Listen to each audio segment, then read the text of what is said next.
교재에 있는 것처럼 구령하지 못하게 하는 두려움이 첫 번째죠. 그러니까 두려움을 주는 것입니다.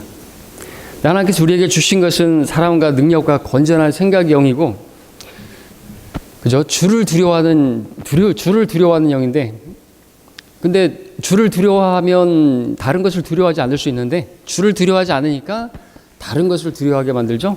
사람을 두려워하게 만드는 것입니다. 자, 그 두려움 가운데는 어떤 것이 있는 것인가? 첫째는 상대방의 반응에 대한 두려움이 구령하지 못하게 하는 실제 요인이죠. 상대방이 내가 이 복음을 전하면은 화를 낼 것이라고 하는 그러한 생각. 근데 그런 생각을 이제 육신을 통해서 마귀가 주는 생각이죠. 그러한 마귀가 유다 이스카리옷에게 주를 배반할 생각을 넣은지라 한 것처럼 생각 안에 이런 두려움을 준단 말이죠. 그런 두려움이 큰 작용을 해서 실제로 구령을 하지 못하게 만들고 입도 뻥끗하지 못하도록 막는 것이죠. 저 사람이 화를 낼 것이다. 저 사람이 얼굴이 붉어지면서 너에게 욕을 할 수도 있을 것이고 침을 뱉을 수도 있을 것이다. 이제 여러 가지 상상을 하게 만드는 거죠. 여러분, 가나안 땅을 정탐하고 왔던 사람들이 어떻게 보고했습니까? 그들은 우리는 그들 앞에 메뚜기와 같고 우리는 다 우리 어린 것들과 우리 아내들과 다 칼에 의해서 죽임당할 것이고 다 벌써 상상의 나래를 다 폈지 않습니까? 우리도 이제 영적 전쟁을 수행하는 데 있어서 그런 생각을 주면은 우리는 이미 벌써 패배한 거예요. 그렇죠? 믿음으로 가야죠. 그렇기 때문에 이제 우리가 어떻게 됩니까? 이를 위해서 극복하고 구령하려고 한다면 무엇보다도 기도를 해야 한다 그랬습니다. 기도하는 것이죠. 기도하였다면 하나님께서 응답해 주실 거라고 믿고 담대하게 나가면 되는 거죠. 요한일서 5장 14절에서 우리가 그 안에서 가지는 담대함은 이것이니 그의 뜻대로 무엇이든지 구하면 그가 우리를 들으시는 것이라 말씀하고 있습니다. 그러니까 우리가 드린 기도는 주님께서 반드시 들으시죠. 들으시니까 우리가 기도하죠. 하나님 살아계신 분이시고, 그리고 그것을 들으신다고 우리가 믿으면 우리는 담대함을 가질 수가 있는 것이죠. 아니, 하나님께서 내 기도를 들으셨는데 담대할 수 없을 이유가 어디 있겠어요? 담대하게 나아가야죠. 여호수아와 칼렙처럼 그들은 우리의 밥이라고. 우리가 그들 앞에 메뚜기같이, 메뚜기는 먹을 음식인데 우리가 그들에게 먹히는 음식이 아니라 그들이 우리의 밥이라고. 그렇죠? 여러분, 메뚜기는 이 챔년 요한의 양식이었지 않습니까? 그죠? 그러니까 이 열 정탐꾼들은 자기들이 먹잇감이 될 거라고 생각했지만, 여호수아와 칼렙은 그들이 우리의 먹잇감이라고 생각한 것이에요. 완전히 다른 거지 않습니까? 육신적으로 본다면 이거는 상대가 안 되는 우리가 먹잇감이 되는 게 맞는 것 같은데, 기도하고 담대하게 나가면 우리가 담대하게 우리도 말할 수 있다는 거죠. 하나님께서 우리에게 먹으라고 주신, 우리에게 양식이 있다고, 주님께서도 너희가 알지 못하는 양식이 있다고 말하면서 그게 뭡니까? 죄인들에게 복음을 전하는 거지 않습니까? 우리가 그들을 이겨오는 것, 주님께 이겨오는 것, 그것이 우리가 먹어야 할 양식인 것이죠. 이방인들을 어떤 나폴레옹이라든지 이런 사람들이 이방인 왕국들을 이렇게 저기 할 때 먹는다 그러지 않습니까? 먹었다 그러잖아요. 우리도 이방인들을 먹는 것이, 혼들을 이겨온다고 하는 것이라고, 전쟁에서 승리하는 것인데 먹는다고 표현한단 말이죠. 우리도 이방인들에게 복음을 전해서 그들을 이겨오는 것이 우리가 먹어야 할 양식이라는 거죠. 그러한 양식을 먹을 때 우리도 기쁨이 있고 힘이 있고 그렇죠. 근데 우리가 이렇게 복음을 전하지 않고 그러면요, 그냥 말씀만 듣고 말씀만 머리에 많고 그러면은 신앙생활 어느 정도 지나가면은 다시 이제 기쁨이 없어요. 은혜도 없고 힘도 없고 매가리가 없어요. 왜요? 영의 양식으로 말씀을 먹는데 왜 매가리가 없죠? 왜 힘이 없죠? 우리가 먹어야 할 또 양식이 또 있다 이거죠. 다른 양식도 있어요. 이것만 양식이 아니라는 거죠. 우리가 말씀을 먹었으면 우리가 믿음과 행함은 같이 가야 된다 그랬지 않습니까? 그죠? 우리가 알고 있는데 하지 않으면 우리 안에서 이제 괴리감이 생기죠. 그리고 내 스스로가 내 자신에 대해서 어떤 마귀가 또 생각을 주잖아. 너는 위선자다. 너는 복음을 알면서 복음 전하지 않느냐? 저 죄인들이 지옥 가는 걸 알면서도 복음 안 전하느냐? 입도 뻥끗 못하는 너는 겁쟁이고 너는 비겁한 자고, 이렇게 마귀가 우리에게 정죄할 수 있단 말이죠. 그렇죠? 그럼 우리가 그 정죄에서 어떻게, 사실인데 어떻게 해요? 근데 그 마귀의 정죄로부터 우리가 자유케 되고 해방하려면은 나가서 복음 전해야 되는 거죠. 그렇게 해서 혼들을 이겨올 때 우리가 먹어야 할 양식을, 주님께서 먹으라고 하신 그 양식을 먹었을 때 힘이 생기는 것이고, 그가 구원받았을 때 우리는 또 기쁘죠. 한 사람이 혼이 구원받을 때 하늘의 천사들의 면전에 기쁨이 있다고 했는데, 그렇죠? 그래서 우리가 그렇게 기도하고 나가면 되는 거죠. 그리고 하나님의 말씀을 붙들어야 되는 것입니다. 하나님께서 뭐라고 말씀하셨습니까? 여호수아 1장 9절에서 내가 내게 명령하지 아니하였느냐 강건하고 담대하라 무서워 말고 낙심치 말라 이는 주 내 하나님이 내가 어디로 가든지 너와 함께함이라 하시니라. 그러니까 우리가 기도했으면요 담대함을 가질 수 있는 것은 하나님께서 나와 함께 하신다는 거죠. 근데 기도에 응답하시는 하나님께서 나와 동행하고 계시는 것이죠. 그리고 그러면은 뭐가 두려울 게 뭐가 있겠습니까? 그렇죠? 또 히브리서 우리 11장의 말씀에 따르면은 구름 같은 증인들이 우리를 둘러싸고 있고 응원하고 있고, 그렇죠? 우리가 그러한 믿음의 창시자의 완성자이신 주님을 바라보고 우리를 위해서 수치를 당하시고 진영 밖에서 고난을 당하신 그분을 위해서 우리도 수치를 짊어지고 진영 밖으로 나아가는 것이죠. 우리가 나아가야 할 길은요 사람들로부터 인정받고 칭찬 듣고 존중받는 그런 길이 아니라 사람들로부터 멸시받고 손가락질 당하고 미쳤다는 소리 듣고 그런 길로 나가야 되는 거예요. 왜? 주님께서는 아무런 죄도 없는 내 죄를 뒤집어 쓰시고 심판받으시고 그렇게 수치를 당하셨는데, 나 같은 더러운 죄인의 그 죄를 뒤집어 쓰셨는데 나는 뭐 대단하다고 깨끗하다고 나는 수치를 안 당하겠다고, 이거는 대단히 이거는 좀 문제가 심각한 거죠. 주님께서 나를 위해서 그렇게 내 죄 때문에, 더러운 죄 때문에 가려주시려고 수치를 당하셨는데, 이 죄인인 나는 나는 괜찮은 사람이야. 그래서 나는 저렇게 세상에 구경거리가 되지 않고 만물의 찌꺼기가 되지 않고 난 나 자신을 부인할 수 없어. 나는 고상한 사람이야. 그러고 있다면 그건 위선자인 거예요.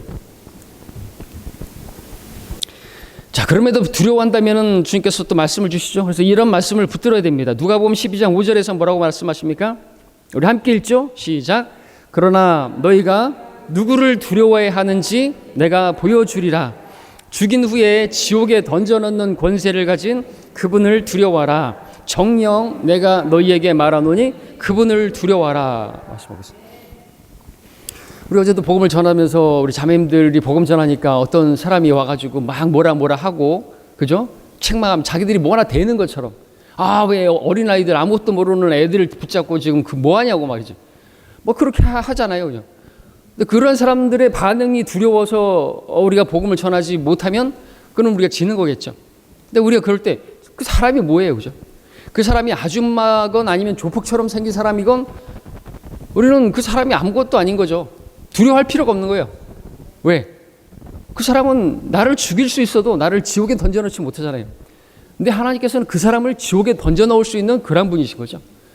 우리 천연왕국 때는 이제 실질적으로 지옥이 눈에 보이게 있어서 그 사람의 몸과 함께 혼을 지옥에 던져지는, 그렇게 던져 넣으시는 그러한 분이신 것이죠. 그분을 두려워한다면 사람 뭐 두려울 게 뭐가 있어요? 조폭같이 생긴 사람이라도 뭐 우리가 두려울 게 뭐가 있어요? 아무것도 아니에요.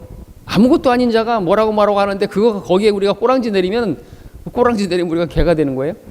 돼지가 되는 거예요? 꼬랑지가 있으니까. 그들은 개 돼지잖아요. 오히려 그들이, 그죠? 믿지 않는 남자는 개고 믿지 않는 여자는 돼지란 말이죠. 개 돼지를 그것도 뭐 치워와 짖는다고 그렇게 생각을 해야죠. 그걸 보면서 우리가 두려워하고 그러면 안 되는 거죠. 그렇다고 해서 우리가 개 취급하라는 말은 아닙니다. 뒤에서 보겠지만 우리가 그럼에도 불구하고 우리가 친절하게 대하고 정중하게 대하고 그리고 신중하게 정말 심각한 이야기를 하고 있다는 것을 이렇게 알려줄 필요가 있죠. 자, 주님의 말씀을 신뢰하고 우리는 담대하게 구령을 해야만 하는 것입니다. 이때 구령자는 친절해야 한다 말했죠. 친절하게 대해야 되는 거죠. 우리가 그리스도의 대사니까 어떤 형태든지 우리가 십자가에서 내려오게 되면 육신으로 반응하게 될 것이고, 마귀가 그것을 노리는 거예요. 그러니까 주님의 십자가에서 주님께 요구했던 마귀의 요구는 뭐예요? 그 사람들을 향해서 십자가에서 내려와 봐라. 그럼 우리가 믿겠다. 막 조롱하잖아요. 네가 구원자, 네가 엘리야를 통해서 네가 한번 해보라. 네 능력을 한번 보여줘라. 네가 하나님의 아들이거든. 네가 어떻게 해봐라, 이거죠. 그죠? 하나님의 아들이거든. 때려와라. 우리도 네가 하나님의 아들이냐? 네가 그리스도인이냐? 뭐 그런 것으로 이제 우리가 자책감도 주기도 하지만, 우리가 복음을 전할 때 자꾸만 우리를 조롱하는 사람들이 보이잖아요. 그럴 때 어떻게 하는 거예요? 육신으로 한번 움직여 보라 이거죠. 육신적으로 그 사람들한테 대항하라고 그렇게 이제 부추기는 것입니다. 육신을 부추기는 것을 통해서 마귀가 역사하는 것이죠. 자, 그럴 때 우리는 그렇게 되면 이제 친절한 것이 아니라 불친절하게 되고, 그러면 이제 마귀에게 이제 지는 것입니다. 자, 친절해야 된다 그랬습니다. 어떻게 친절하게 될까요? 그럴 때 우리는 이제 상대방의 어떤 부분에 대해서 칭찬할 부분이 있으면은 친절하게 칭찬해 주는 게 필요하겠죠. 아, 이렇게 그 점잖으신 분이 왜 그러십니까? 아우, 이렇게 훌륭하신 분이 왜 이렇게 방해할 때도 그렇게 대한다든지, 아니면 우리가 복음을 전할 때는 인상이 참 좋으십니다. 인상이 안 좋더라도 좋다고 말을 해주는 것이죠. 정말 예쁘게 생기셨네요. 이런 말하면 또 잘못되면 큰일 날 수 있나요? 그러면 하여튼 지혜롭게 정말 근데 이제 여호와의 증인들이라든지 이런 사람들도 그렇게 하잖아요. 우리가 그런 것들은 좀 배울 필요가 있죠. 또 대순진리 같은 경우에는 선하게 생기셨다는 등 이런 것들이 이제 세상에 이런 마귀의 자녀들도 그런 걸 하잖아요. 우리가 그런 건 또 배울 필요가 있어요. 우리가 진리라 그래가지고 그냥 다짜고짜 가가지고 당신은 죄인입니다. 죽으면 지옥 갑니다. 이렇게 하면 안 되잖아요, 그죠? 우리가 우리 교회에서도 우리 교회 처음 오신 분한테 개역 성경은 사탄의 성경이니까 쓰레기통에다 버리라고 그러면 안 되지 않습니까? 그건 전혀 사랑으로 하는 것도 아니고 그것은 잘하는 것도 아닌 것이죠. 세워주는 것이 아니고 지식은 교만하게 하는 것이고 사랑은 세워주는 것이니까 세워주기 위해서 칭찬해주고 사랑으로 그렇게 해줄 수 있는 것은 잘 해줘야죠. 옷차림이라든지 칭찬할 부분들이 있으면은 잘 찾아서 이야기해 줄 필요가 있겠죠. 그리고 전하고 있는 이 복음의 내용이 중요한이라는 것, 심각하고 아주 신중한 것이라는 사실을 그렇게 인식시켜주는, 그러니까 우리의 눈빛이라든지 우리의 간절함이라든지. 저는 어저께 이제 특별히 가깝게 어저께 복음을 전하는데 우리 자매님들이 복음을 증거하는 또 모습도 봤는데 제가 많이 도전받고 배우게 되죠. 정말로 진실로 정말 이렇게 그 혼을 사랑해서 연민을 가지고 정말 조곤조곤 차분하게 그렇게 전하는 그런 모습을 보게 되면서 복음을 같이 전하는 저의 입장에서도 저렇게 전해야 되겠구나 하는 걸 배우게 되고, 그 복음을 듣고 있는 당사자는 더더욱 이분이 나를 위해서 정말 전하고 있구나. 내가 지옥 가면 안 돼. 정말 지옥이 있구나. 내가 그럼 지옥 가면 안 되는구나. 날도 더운데 이렇게 나와서 이렇게 수고하시는데 정말 내가 지옥에 가지 않게 하시려고 이렇게까지 하시는구나. 그죠? 그런 것들이 느껴지는 거. 그러니까 그래서 우리가 복음을 전하는 개인 구령은, 우리가 오늘날 멀티미디어 시대 유튜브 이런 것들이 있지만 그런 것만 하면 안 되는 거예요. 하나님께서 우리가 그렇게 다가가서 그리스도의 향기가 되고 편지가 되고 정말 우리의 그런 모습을 통해서 주님을 그 생명이 드러나고 주님을 만나게 되는 그런 우리의 전도자들로 우리를 다 부르셨다는 말이죠. 그래서 다른 방법도 할 수 있어요. 전도 집회하고 우리 이웃 전도 잔치, 복음 전도 집회 이렇게 해서 교회에서도 할 수도 있고 다 할 수도 있는데, 빼지 말아야 될 것은 그런 거 있다고 해가지고 우리가 복음 전하는 거를 그만둬서는 안 되는 것입니다. 그렇죠? 지금까지 교회사 기간 동안에 계속 그렇게 해왔던 것이죠. 하나님께서 그것을 원하기 때문에 그렇습니다. 신중하게, 정말 심각하다 이거죠. 예전에는 또 저희 집사람이 우리 그때 뱃속에 진영이가 있었을 때 배가 만삭이 이렇게 돼 있었는데 그 몸으로 하고서 나가서 복음을 전하고 있고 하니까는 사람들이 더 잘 듣는 것 같았어요, 저는. 그리고 심각하게 듣더라고요. 그리고 그 사진도 제가 찍었잖아요. 박준석이 이제 찍어가지고 제가 뒤에 사진 걸어놨었잖아요. 거기서 제가 써놨잖아요. 이렇게 이런 상태에서 복음을 전하기 정말 중요한 것인가 보다. 그러고 신중하게 듣더라는 것이죠. 그렇게 하고 또 어렵고 또 정말 나이가 드시고 또 자기 몸도 돌보기 어려운데 그런 가운데서 복음을 전하는 그런 분들에게 복음을 듣는 사람들은 그 자체가 얼마나 큰 도전이 되겠어요. 그리고 얼마나 중요하면 나에게 이렇게 전하려고 하는 것인가, 그것이 이제 느껴지잖아요. 그러면 이미 그 순간 거기서 성령께서 역사하시고 그 사람에게 또 그 복음으로 또 이끄시는 그 강력한 능력이 나타나겠죠. 저는 제가 지금도 기억하는 한 사람이 있어요. 저도 심각하게 전하니까 길 가다가 사람들이 멈춰서서 복음을 들어요. 근데 저희 집사람이 그때 가서 얘기를 했더니 자기는 그런 것에 관심 없고 근데 저 사람이 말하는 게 너무나 심각하고 너무나 진짜처럼 말하는 것 같아서 믿고 말하는 것 같아서 그냥 참 듣고 있는 거라고. 근데 받아들이진 않았죠. 또 충정로에서 어떤 예전에 한 젊은 청년이 있었어요. 30대 초반, 20대 후반, 그 젊은 청년이 말이죠. 지금도 기억하는데 모자는 중절모 같은 걸 젊은 사람이 중절모 같은 걸 딱 썼는데 딱 보니까 있는 집안 아이 같아요. 딱 교육을 잘 받았고 그런 아이. 이렇게 복음을 자기가 그러면 구원을 받으려면 제가 어떻게 해야 되냐고 정말 그렇게 물어봤어요. 잠깐 앉아 보시겠느냐고. 앉아서 그 계단에서 복음을 잘 전하고 있었어요. 여자친구가 왔어요. 예쁘게 생긴 여자친구가 왔는데 뭐해? 가자. 그러는 거예요. 근데 어떻게 했을까요? 가만히 있어. 지금 심각한 얘기를 하고 있어. 이 청년이 되게 멋있어 보이는 거예요. 여자친구가 왔는데도 가만히 기다려보라고. 나 지금 심각한 이야기하고 있다고.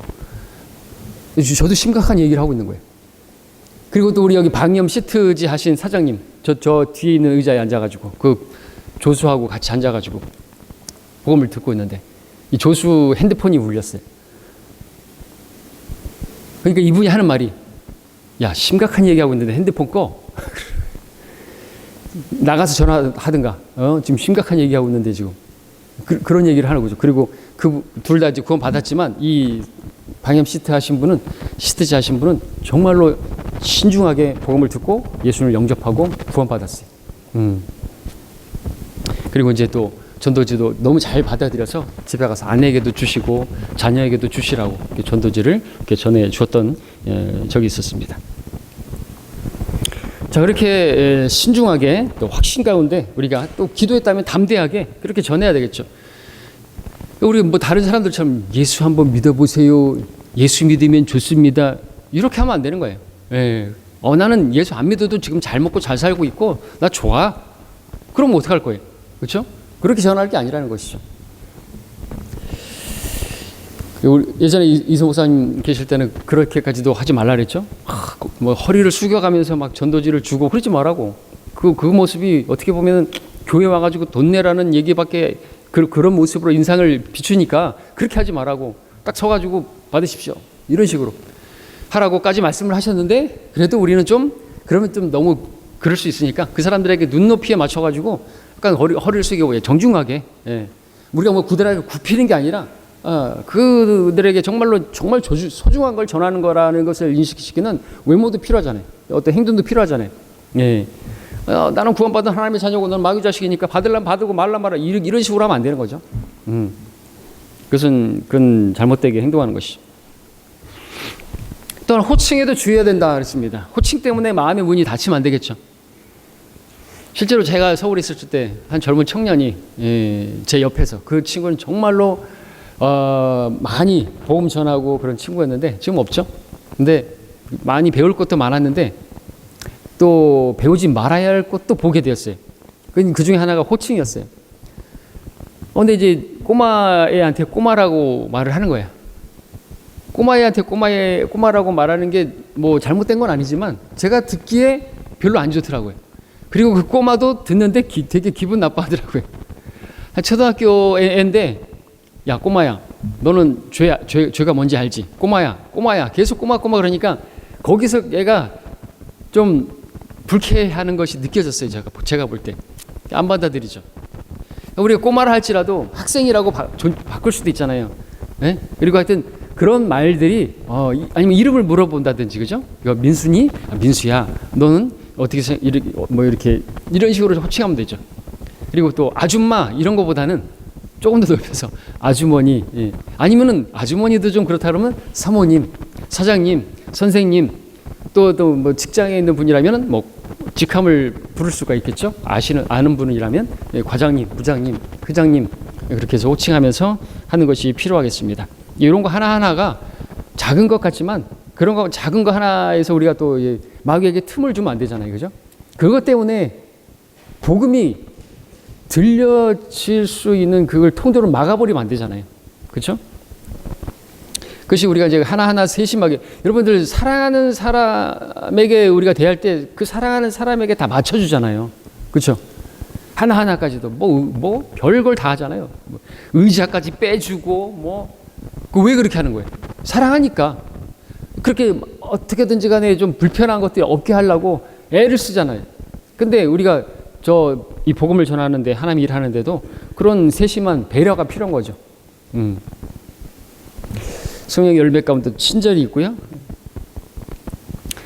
그러나 이제 또 우리가 반전되는 부분은 주의할 것은 이 복음이나 그 복음의 그 내용이나 그 자체에 대해서 상대가 거부하고 화를 낸다고 한다면 그것까지 우리가 수용할 건 아닌 것이죠. 그죠?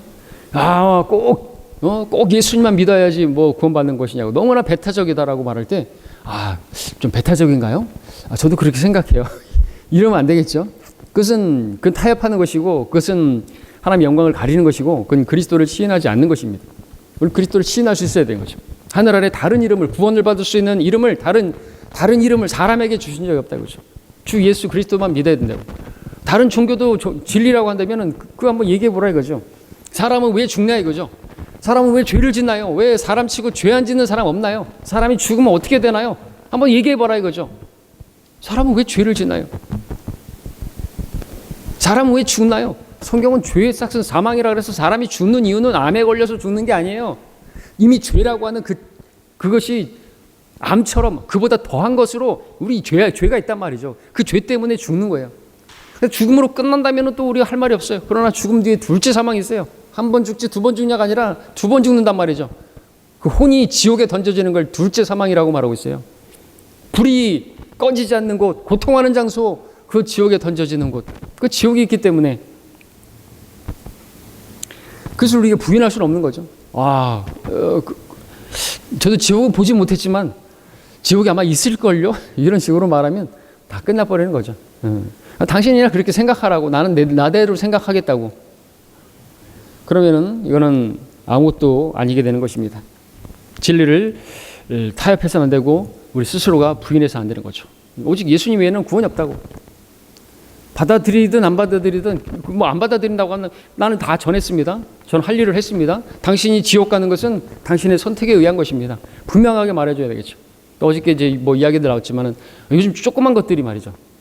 이 초등학생들이 말이죠. 저 불교입니다. 딱 그러고 가는 거죠. 그러면 우리는 정중하게 말해줄 수 있어야 되겠죠. 지옥 가겠네. 심각하게. 불교 믿으면 지옥 가는구나. 깊은 인상을 심겨줘야죠. 그죠? 또 그렇다고 해서 너무 또 지나치게 말하면 안 되고, 지옥 가겠구나. 그러면. 그 성철스도 자기가 지옥 간다 그랬으니까. 내 죄들이 수미산을 넘는도다. 내가 어디로 갈까? 지옥으로 간다. 그럼 그 불교 그 대단한 양반이 그렇게 말을 했으면 다 그렇게 되겠죠. 죄 문제를 해결하지 않으면 지옥에 가는 거잖아요. 착하지 못해서 하늘나라 못 가는 게 아니에요. 착하지 못해서 지옥 가는 게 아니라 죄가 있어서 지옥 가는 거잖아요. 그 죄 문제만 해결하면 지옥 안 가는 곳인데, 그 죄 문제 해결하신 분이 예수님이신데, 근데 죄를 다 가져가시겠다고. 그리고 다 수고하고 무거운 그 짐, 죄의 짐을 진 자들아 다 내게로 오라. 내가 다 가져가겠다. 내가 다 지불했다. 받아들이면 구원이잖아요. 받아들인 사람들은 죄 문제가 해결됐어요. 죄는 용서받으면 없어지는 거예요.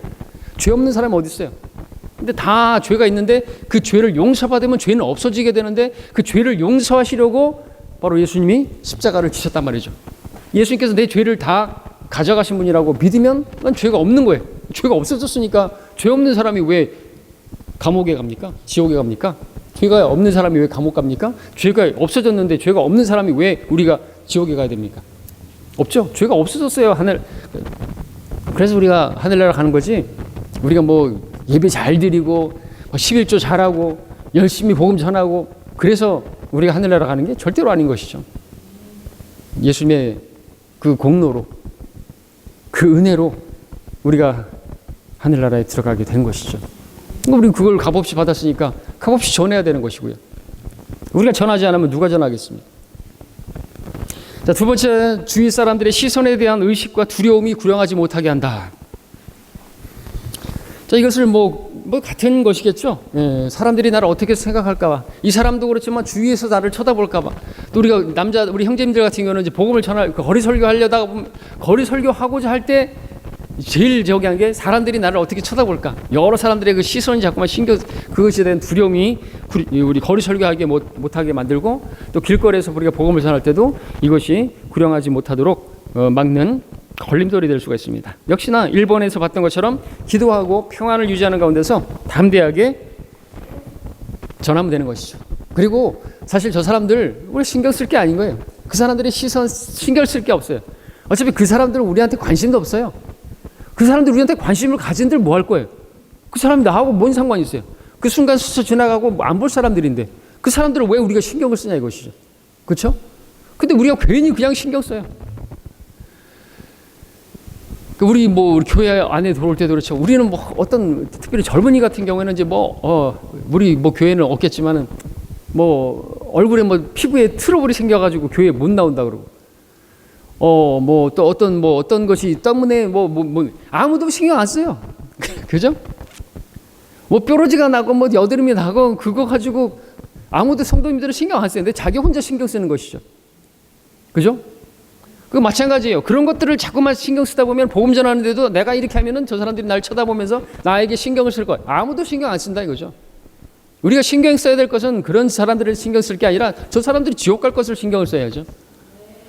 그래서 거리 설교하면서 막 얘기해요. 저는 여러분들이 교회 다니는 것에 관심 없다고 해요. 여러분들이 종교를 가지는 것에 관심 없습니다. 여러분들이 착하게 사는 것에, 선하게 살고 이웃을 구제하고 이런 것에 관심 없어요. 전 여러분들이 지옥 가는 것에 관심 있습니다. 여러분들이 지옥 가지 않는 것에 관심 있습니다. 여러분이 구원받는 것에 관심 있습니다. 전 여러분들 다른 것에 관심 없어요. 저는 먹고 살기 위해서 이거 하는 거 아닙니다. 그렇게 전하면 이제 사람들이 좀 진실성이 좀 느껴지면 멈추고 듣기도 하고 그러는 것이죠. 우리가 종교인들이 아니지 않습니까? 그죠? 자, 세 번째는 구령하는 방법을 모르는 것이 두려움을 주고, 그죠? 그러니까 알아야 면장을 해먹듯이 하는 말처럼 우리가 알아야지 복음을 전하죠. 모르는 자체가 무지가 이제 발목을 잡는 것이고, 어떻게 돼요? 공부해야 된다는 거죠.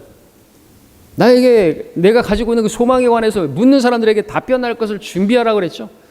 바로 너에게라 그랬잖아요. 진리의 확실함을 너에게 알게 하였으니 바로 너에게라. 그러니까 진리이신 예수 그리스도를 우리가 확실하게 아는 것이 필요한 것입니다. 그러기 위해서는 우리가 공부해야 되고, 또 구령할 때 자주 사용하는 성경 구절들을 암송하는 우리 암송 대회, 우리 개인 구령을 위해서 특별히, 또 우리 파티별로 다 있죠. 우리가 영적 전쟁에서 승리하기 위해서 이런 파티별로 있지만 개인 구령을 위해서 꼭 알아야 되는 그런 성경 구절들을 갖다가 암송하고 있으면 더욱더 담대하게 되고 복음을 전하는데 효과적일 수가 있겠죠.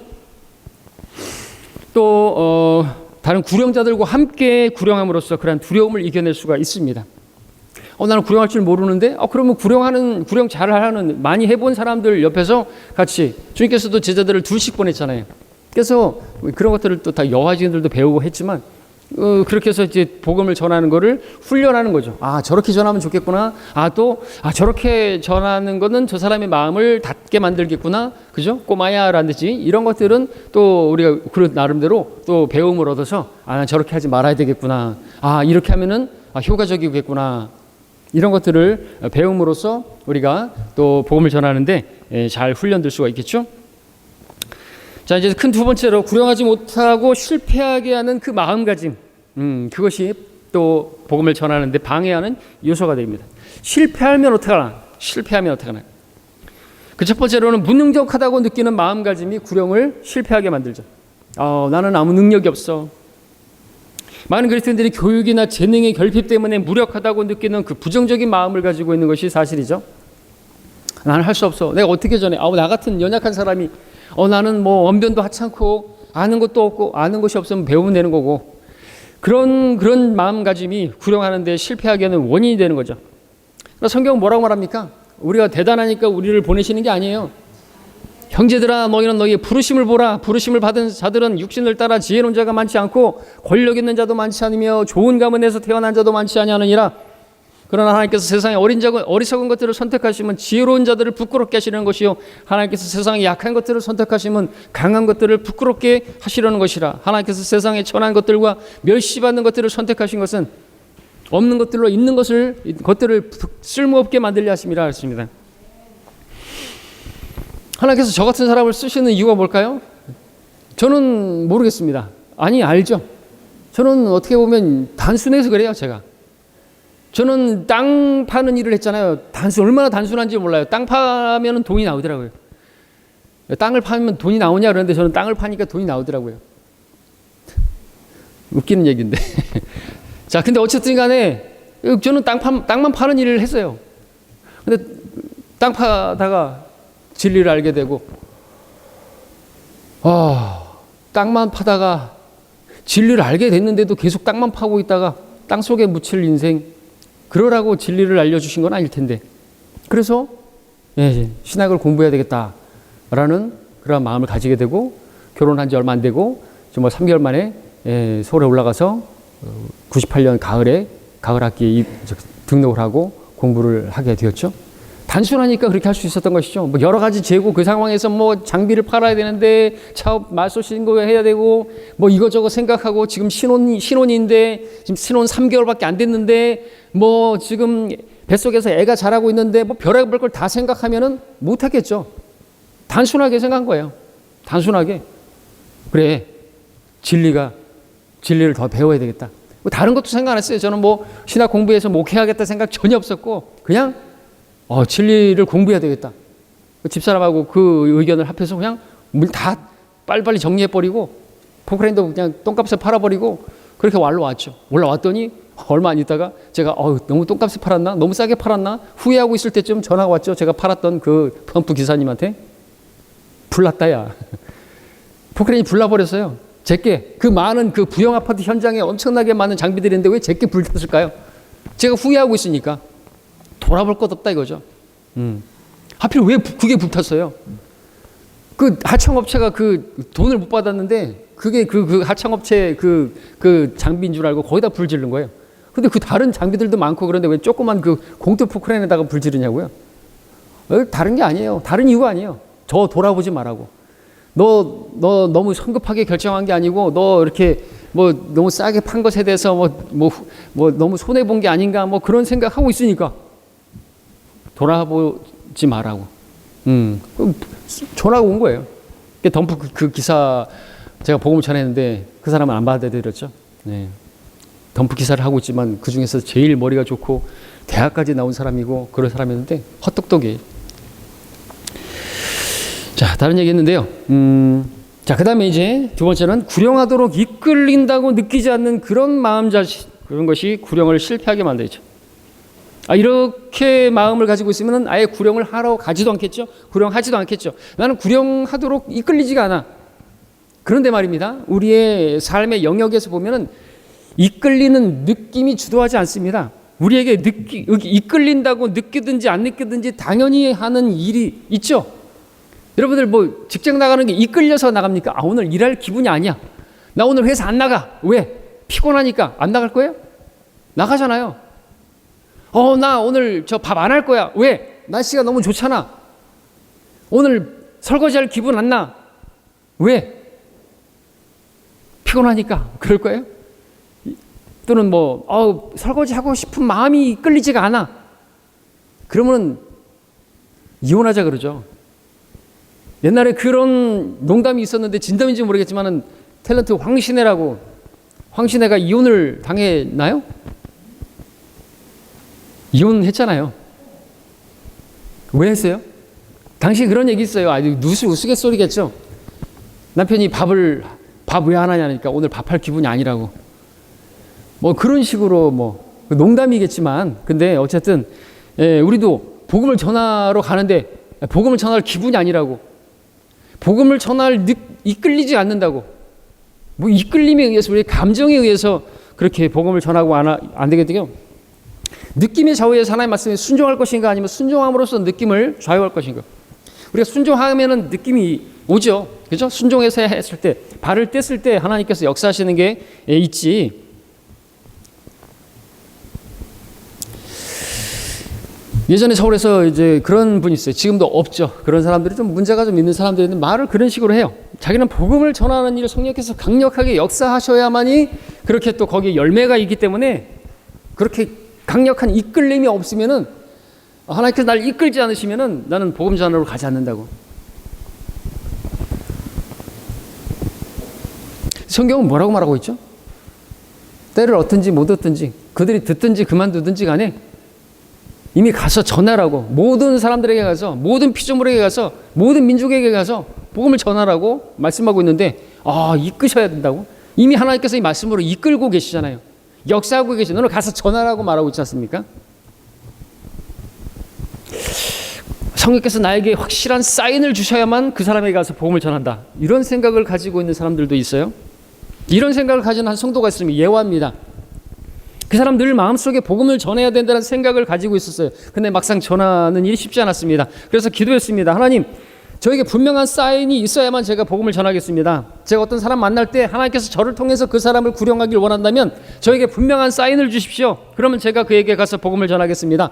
그리고 하나님께서 어떻게 자신에게 분명한 사인을 주시는지, 그리고 인도하시는지를 그렇게 살피면서 그렇게 생활했습니다. 생활하면서 누군가에게 복음이 필요하다고 생각되었어도 하나님께서 분명한 사인을 안 주시면 안 하겠다고 생각하고 계속해서 하나님의 사인이 있어야만 거기에만 핑계대면서 그렇게 생활했습니다. 어느 날 아침에도 기도하며 나섰습니다. 주님, 좀 저는 복음 전하기 원하는데 주님께서 분명한 사인을 주셔야만 제가 할 수가 있습니다. 집을 나서서 버스를 탔습니다. 사람이 버스 안에 거의 없었습니다. 근데 버스 안쪽에 앉아서 있는데 잠시 후에 다음 정거장에서 얼굴이 몹시 어두운, 상당히 무거운 짐을 지고 있는 그런 얼굴의 한 사람이 딱 타더니 자리가 많이 비어 있는데도 불구하고 그 사람 바로 뒤에 앉았습니다. 잠시 후에 그 사람이 울기 시작합니다. 눈물을 흘리면서 자신의 괴로움을 호소하고 있습니다. 나는 정말 왜 살아야 되는지 모르겠다. 나는 지금 너무나 절망적이다. 나는 정말 살아야 할 소망이 없다. 난 도대체 어떻게 살아야 되나? 인생의 목적이 무엇인가? 누가 나를 이러한 내 인생에서 건져내줬으면 좋겠다. 자, 이것이야말로 하나님께서 분명한 사인을 보여주시는 거 아닙니까? 근데 그 사람은 그런 상황에서도 그렇게 기도하고 있습니다. 하나님, 이게 사인입니까? 우스갯소리 같지만 많은 사람들이 그러고 있어요. 분명한 사인을 보여주시라고. 근데 보여주셨는데도 불구하고 그 사인을 실제로 보여줘도 이게 사인입니까? 아닙니까? 제가 복음을 전하면 될까요? 안 될까요? 이러고 있단 말이죠. 그 변명입니다. 핑계고. 하고 싶지 않으니까, 하기 싫으니까, 하게 되면 그 사람이 나한테 욕을 할까봐, 내 자존심에 스크래치 날까봐, 내 감정이 상할까봐, 나를 너무나 사랑해서 안 하는 거예요. 저 사람을 혼들을 연민해가지고 그 사람들을 사랑해서 그 사랑으로 행해야 되는데, 나를 더 사랑하니까 나 감정 상하고 싶지 않아. 나 전해가지고 얼굴 붉히게 만들고 싶지 않아. 그리고 내 얼굴이 붉어지는 거 나 싫어. 그래서 안 하는 거죠. 자, 세 번째, 구령보다 다른 것을 더 중요하게 여기는 마음가짐이 구령을 실패하게 만든다 그랬습니다. 그렇죠? 이것도 하나의 또 핑계가 되는 거죠. 구령하는 것이 별로 유익하지 않다는 마음가짐. 구령 좋지. 훌륭한 일이지. 그러나 나는 너무나 바빠. 내가 할 일이 너무나 많아. 나는 종일 일했기 때문에 여가 시간이 필요해.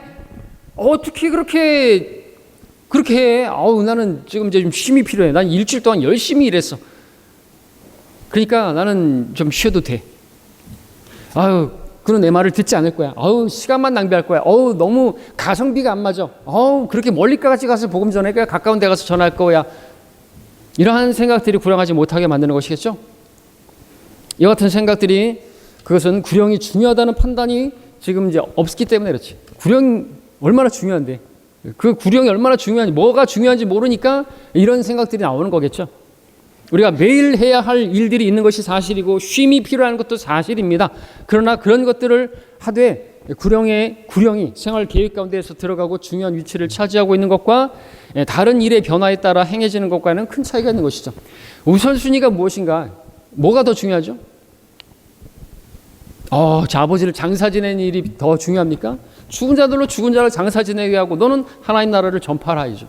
아버지 장사 지내는 일보다 더 중요하다라고 말씀하시는 거예요. 하나님의 나라를 전파하는 것이. 그런데 난 바쁘고요. 난 시간이 없고요. 언제? 우리가 복음 전하다 보면 저는 바빠서 못 들어요. 바빠서 지옥 가는 사람들이 얼마나 많은지 몰라요. 바빠서 지옥 가는 거예요. 바빠서. 그리스도인들이 근데 바빠서 복음 안 전하면 더 큰 문제죠. 자기 할 일만 생각하고. 그래서 빌립보서에서 사도 바울이 빌립보를 향해서 말하죠. 각자 자기 일만을 구하고 그리스도 예수의 이름 구하지 않는다고. 그들은 십자가의 원수들이라고. 주님의 원수가 아니에요. 십자가를 지지 않는 십자가의 원수들이라고.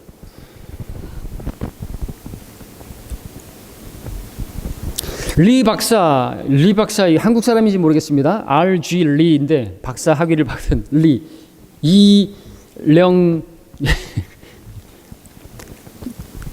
이영건 뭐 이런 식으로 모르겠습니다. 아무튼 이분이 이렇게 말했습니다. 구령을 우연적이고 흔한 일로 보지 말고 하나의 사업으로 보라. 놀이가 아니라 일로서 시간을 낭비하는 것이 아니라 유용하게 보내는 것으로 지루한 의무가 아니라 특권으로 여기라. 그렇죠? 특권입니다. 그리고 흔한 일이 아니고 이건 하나의 사업이고 이것은 시간을 낭비하는 게 아니고 이것은 유용하게 보내는 것이고 이것은 또 특권이고 이것을 행하면 하나님께서 보상해 주실 거라는 걸 믿고, 그죠? 그러니까 한 시간을 투자했을 때 시급이 10만 원이다 100만 원이다 그러면 안 할 사람 어디 있겠냐 이거죠. 그죠? 엄청난 사업 아닙니까? 남는 장사 아닙니까? 믿음이 없으니까 그걸 바라보지 못하는 거죠. 믿음으로 바라봐야죠. 여러분, 한 시간 우리가 복음 전하면 100만 원 준다. 100만 원이 아니라 10만 원만 줘도 안 하겠습니까? 우리 알바만 해도 뭐 한 시간당 10,000원만 해도 거기 가가지고 막 일을 하는데 10만 원 주면 안 하겠냐 이거죠. 전도지 나눠주기만 해도 10만 원 준다 그러면 안 할 사람 어디 있겠어요? 왜 안 할까요? 전도지 나눠주는 게 어려운가? 막 육체적인 노동을 하는 걸까요? 왜 안 하는 걸까요? 왜 안 하는 거라고 생각하세요? 믿음이 없으니까. 어떤 믿음이요? 하나님께서 그렇게 열심히 복음을 전하는 사람들에게 마땅히 보상하시는 분이심을 마땅히 믿어야 한다 그랬는데 그 믿음이 없으니까 보상하신다는 믿음을 갖지 못하니까. 왜 믿음이 없나요? 믿음은 들음에서 나고 하나님 말씀에서 난다는데 말씀을 안 들으니까 안 읽으니까 성경을 안 읽으니까 믿음이 없죠. 변명이 없습니다.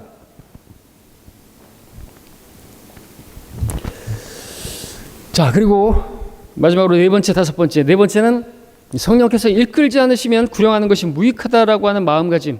마찬가지로 앞서 말씀드렸던 것처럼 말씀드렸죠. 그러니까 잘못된 오해를 하는 것입니다. 그 맨 밑에 보면은 그 문단에 성령께서 복음을 증거하려고 하는 그 순간에 상대에게 역사하는 것이 아니라 복음을 증거하는 그 중에 증거하는 순간에 역사하는 것이죠. 여러분, 요단강이 언제 갈라졌어요? 요단강을 건너가려고 하는 그 준비 아니죠. 갈 때 이미 발을 뗐을 때 역사잖아요. 우리도 마찬가지예요. 복음 전하러 가기 전에가 아니라 가서 전하고 있는 발을 이미 뗐을 때, 요단강에 불을 닿았을 때 그때 물이 갈라지잖아요. 그것처럼 우리가 하는 중에 역사하는 것이지. 믿음은 들음에서 나고 그래서 그 사람이 믿음이 생겨나고 그 역사가 하나님의 역사가 성령께서 그때 역사하는 것이지 뭐 가기도 전에 역사하고 그런 거 없단 말이죠. 그래서 분명히 알아야 되겠고요. 마지막으로 준비된 사람만이 구원받을 수 있다라는 것도 우리가 이제 흔히 준비된 사람 만나게 해주십시오라고 말하지만 그렇다고 해서 난 준비된 사람이 아니면 나는 복음 안 전할 거야 이러고 있으면 어떻게 할 거예요? 준비된 사람인지 아닌지는 어떻게 해야 돼요? 찔러봐야 될 거 아니겠어요? 복음 전하다 보면 그 사람이 준비된 사람인지를 확인하게 되고 하나님께서 준비된 사람을 만나게 해주셨다고 우리가 간증하게 되는 것이지, 준비된 사람이 아니면 구원받을 수 없으니까 난 준비된 사람에게만 갈 거야. 그건 말이 안 되는 거죠. 준비된 사람인지 아닌지는 가서 전해야 알 수가 있는 것이죠. 그렇게 해서 그러다 보면은 이제 준비된 사람이 어떤 사람이에요? 보니까 외모가 벌써 들을 만한 귀를 가진 사람처럼 보이고 온순하고 정말 그런 사람, 오히려 안 받아들이는 사람이 더 많아요. 오히려 조폭같이 생긴 사람이, 오히려 막 우락부락한 사람이 더 잘 받아들이잖아요. 그래서 우리는 외모를 따라 판단하는 게 아니라 또 외모를 보고서 준비됐니 안 됐는지 내가 스스로 판단하는 게 아니죠. 하나님의 생각과 우리 생각은 다르기 때문에 그렇죠. 그렇습니다. 여기까지 해서 우리가 구령을 방해하는 요소가 무엇인가를 잘 습득했을 줄로 믿고요. 우리가 이런 것들은 또 하나님의 말씀으로 잘 정리해서 복음을 전하는 우리가 되기를 바랍니다. 마치겠습니다.